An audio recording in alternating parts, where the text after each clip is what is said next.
यं ब्रह्मा वरुणेन्द्र रुद्रमरुतैस्तुवन्ति दिव्यैस्तवैर्वेदैः साङ्गपदक्रमोपनिषदैर्गायन्ति यं सामगा ध्यानावस्थितगतेन मनसा पश्यन्ति यं योगिनो यस्यान्तं न विदुः सुरासुरगणा देवाय तस्मै नमः। मैं हूँ आचार्य रमाकांत मिश्र। अपने इस YouTube चैनल पर सभी दर्शकों का एक बार पुनः हार्दिक स्वागत करता हूँ। आज मैं जनता की विशेष आग्रह के अनुसार मैंने अभी कुछ दिन पूर्व लगभग 2 महीने पहले अरविंद केजरीवाल की कुंडली का विश्लेषण किया था, लेकिन आपकी इच्छा के अनुरूप जैसे जैसे कोई विशेष प्रश्न करते हैं, लेकिन और कथनी और करनी की दृष्टि से जब ज्योतिष विद्या के माध्यम से कोई प्रश्न करने का प्रयास करता है तो मैं उसे जरूर बतलाने का प्रयास करता हूँ। अरविंद केजरीवाल जी के जन्म समय की स्थिति और सारी ग्रह गणनाओं के आधार पर इनका जन्म वृष लग्न में हुआ है, और वृष लग्न का जो स्वामी शुक्र है चतुर्थ भाव में, लग्नेश जब चतुर्थ भाव में होता है वो ऐसा व्यक्ति भोग्याविलासी होता है। जीवन में अनेक प्रकार की सुख सुविधाएं उसको प्राप्त होती हैं, धन ऐश्वर्य मिलता है, उसके शत्रु भी बहुत बढ़ते हैं और परमानेंट शत्रु बढ़ते रहेंगे। परंतु लग्नेश का चतुर्थ भाव में बैठ जाना राजनीति में प्रबलता और सारी गुण संपन्न होने की स्थिति देता है, वाक्पटु होता है कारण। लेकिन इनकी अगर कुंडली का देखें तो तीसरे भाव में जो पराक्रम का स्थान है, भाइयों का स्थान है, वहां पर सूर्य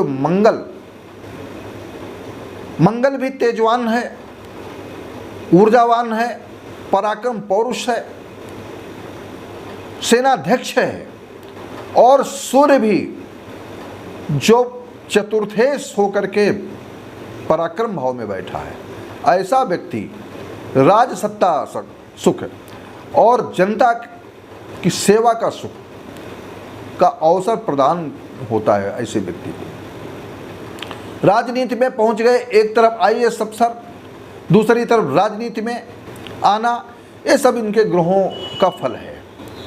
क्योंकि इनकी जो ग्रहों की गणना है 23 मार्च 2010 से और 2026 तक ये बृहस्पति की महादशा चल रही है, और बृहस्पति चतुर्थ भाव में जो IAS और अष्टमेश होकर के चतुर्थ भाव में, चतुर्थ भाव जनता की सेवा का स्थान, ऐसे स्थान पर विराजमान है। इसलिए इनके जनता का सुख, अर्थात ये एक नहीं 2 बार चुनाव जीत गए, आगे भी क्या जीतेंगे चुनाव जीतने का आगे भी ऐसा योग है। परंतु इनकी ग्रह गणना के आधार पर इनके वाणी में लगाम नहीं होगी। ये बहुत ही किस प्रकार से झूठ बोलने में प्रवीण, माहिर, और यहाँ तक जनता को बरगलाने का कार्य इसलिए करते हैं कि वृष लग्न की कुंडली में इनके 12वें भाव में शनि और चंद्रमा की युति, एक तो विष योग, जिसकी शनि की दृष्टि द्वितीय भाव वाणी स्थान पर पड़ती है, तो ऐसा व्यक्ति विषैला होता है, सांप की तरीके से डस लेता है, और विष योग होने के कारण जनता की सेवा नहीं, एक प्रकार से यह अपना एक ऐसा कुरूप दिखा करके जनता की सेवा का एक ढोंग करते हैं, और ये शनि चंद्रमा के साथ में होता है। इस प्रकार से इनके कार्यकाल में मैं किसी व्यक्तिगत बुराई न करके, व्यक्तिगत नहीं लेकिन ग्रह गणना देखता हूं कि किस प्रकार से बोलते हैं, ज्योतिष विद्या क्या कहती, ज्योतिष शास्त्र क्या कहता है। इनको पंजाब में जहां जहां कांग्रेस कमजोर होती है, भारतीय जनता पार्टी का ये कुछ नहीं कर सकते अभी तक, क्योंकि उसकी प्रबलता ग्रहों की अलग है। जहां पर कांग्रेस कमजोर है वहां पर ये सत्ता सुख प्राप्त कर लेते हैं। पंजाब में ठीक ऐसे ही हो गया। अगर भारतीय जनता पार्टी और अकाली दल साथ होते तो उसका परिणाम कुछ दूसरा होता, लेकिन विनाश काले विपरीत बुद्धि, अकाली दल हो चाहे भारतीय जनता पार्टी हो, बाद में किसान आंदोलन समाप्त हुआ, बिल वापस हुए, और ये होना ही था, ये ग्रहों के अनुसार होना था, इसलिए ठीक वो सब हो गया। राज सत्ता सुख आम आदमी पार्टी की सरकार को मिलना था, ये भी हो गया। आगे की क्या स्थिति है? पंजाब सुलगने वाला है। पंजाब की स्थितियां ठीक नहीं हैं। पंजाब में आतंकवादियों की एक निगाह कुदृष्टि हो गई है। कहां तक आप संभालेंगे? ये स्थितियां कुछ और हैं। लेकिन अभी जुलाई 2021 के बाद से एक तो इनको सत्ता सुख में मार्केश जैसी स्थिति अरविंद केजरीवाल को प्राप्त हो रही है, परंतु पूर्ण मार्केश नहीं है, क्योंकि बृहस्पति की महादशा है।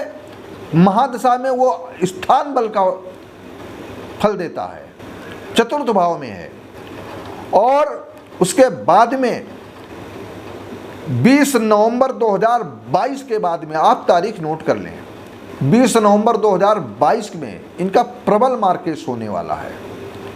यहाँ तक इनके कई नेता जेल जाएंगे, जो ये अपनी एक चातुर्य नीति बुद्धि के कारण, क्योंकि विषयोग है, ऐसे के कारण ऐसा होगा, ये ऐसे कर देंगे, ये दुनिया को छलावा और दिखावा करते हैं।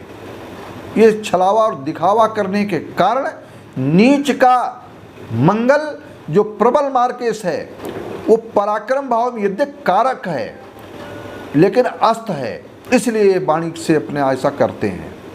और दूसरी तरफ शनि चंद्रमा की युति, और चंद्रमा पराक्रमेश जो चंद्रमा है वो द्वादश भाव में है, और इस युति के कारण शनि की दृष्टि जहाँ पर पड़ती है वो तृतीय दृष्टि, पहली दृष्टि है, वो वाणी स्थान, परिवार स्थान पे पड़ती है, इसलिए किसी के सगे नहीं होंगे।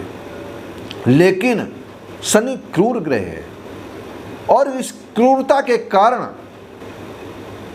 यह अपनी वाणी के द्वारा दूसरे को इनकी, लेकिन हर चाल पकड़ी जाएगी, हर चाल से ये पीड़ित होंगे।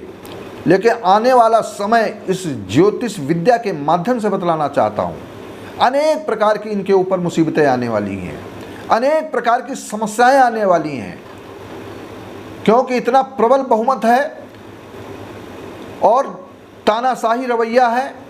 इस कारण से भले ही इनका शासन चलता रहे, क्योंकि इसका कारण भी है कि मंगल का पराक्रम भाव में बैठना और वहाँ का कारक होकर के ये सूर्य के साथ में युति कर रहा है। परंतु 20 नवंबर 2022 के बाद में और अक्टूबर 2023 तक ये समय इनके लिए बहुत ही कष्टकारक होगा। अनेक प्रकार की शारीरिक, मानसिक, राजनीतिक समस्याओं को लेकर के आने वाला है। ये मेरी एक ज्योतिष विद्या है, आप इसे ध्यान से सुने। समय समय पर राजनेताओं की कुंडली और व्यक्तिगत कुंडली अगर आप हमें अपनी दिखाना चाहते हैं तो हमारे नीचे दिए हुए नंबरों पर संपर्क करें। मैं आपको बतलाने का ठीक ठीक प्रयास करूंगा। इस कुंडली में अरविंद केजरीवाल जी का एक बार पुनः मैंने अवलोकन किया। मैं तो एक ज्योतिष विद्या के माध्यम से, अगर कोई इसमें वाणी के द्वारा कोई कटुता आपको दिखाई पड़ती हो तो मैं कटुता के शब्द नहीं बोलना चाहता, न कहता हूँ, लेकिन सत्य वेद में मंत्र है, वेद पाठी हूँ, वेद में लिखा है सत्यम वद, सत्य बोलो। लेकिन उस सत्यता के आधार पर एक एक शब्द आपके साथ में शेयर करने का प्रयास करता हूं। आप हमारे चैनल को सब्सक्राइब करें, शेयर करें, नोटिफिकेशन का बटन अवश्य दबाएं। बहुत बहुत धन्यवाद।